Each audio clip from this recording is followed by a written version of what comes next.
No, what Maharaj had said is that, so like when you eat food, you are involved with, maybe preparing the food and putting it in your mouth and tasting it.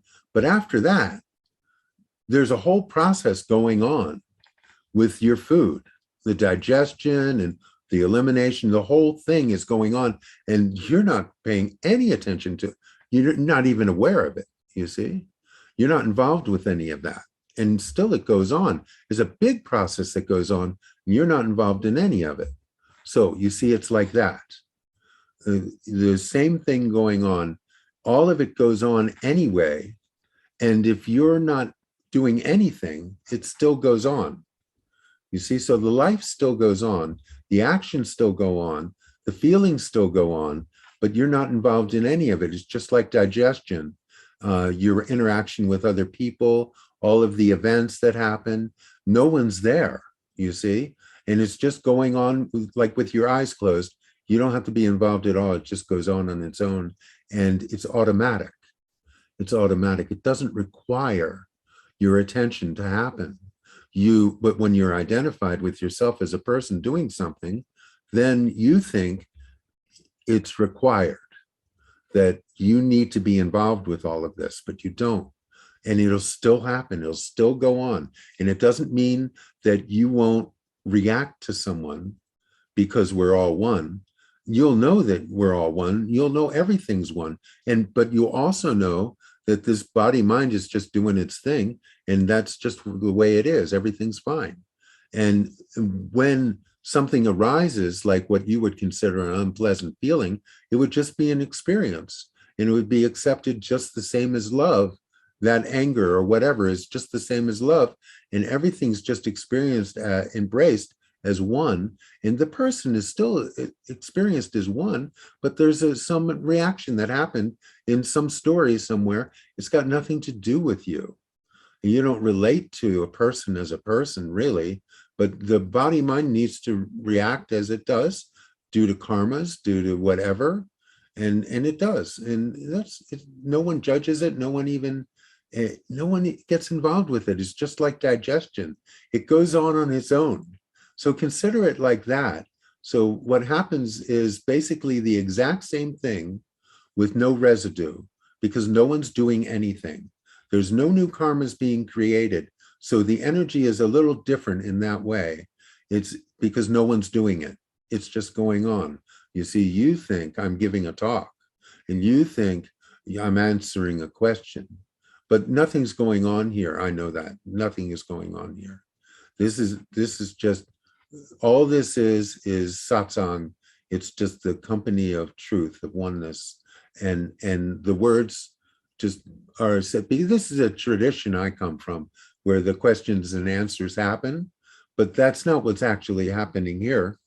That's not what's actually ever happened. It's just a phenomenon within the phenomenal world, but where I meet you is that place of oneness.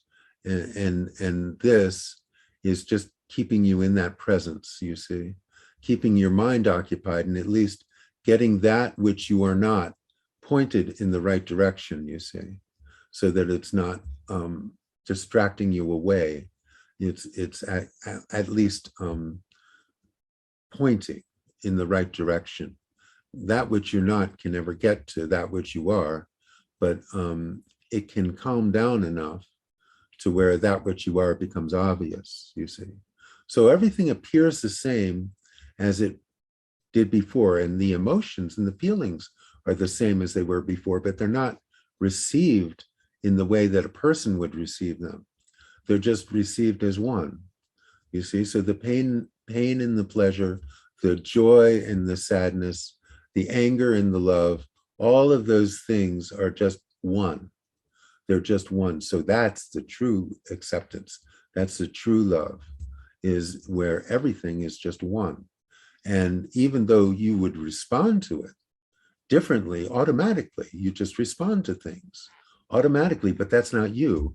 And that's just a body mind responding and doing its job to survive until death. It's just doing its job. according to its conditioning and the way it was designed, you say. And so everything's just going on as it goes on, but it has nothing to do with you. Like the man said, there's 7.9 billion stories going on. What has that got to do with you? There's just stories, right?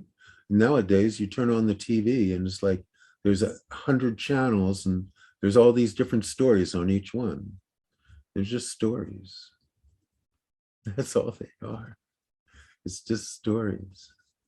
And what's a story?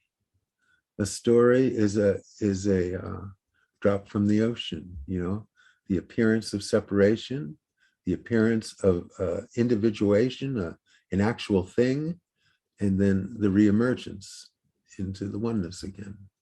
That's all it is. It's just an appearance, a story, and it goes on. But in fact, you're the ocean.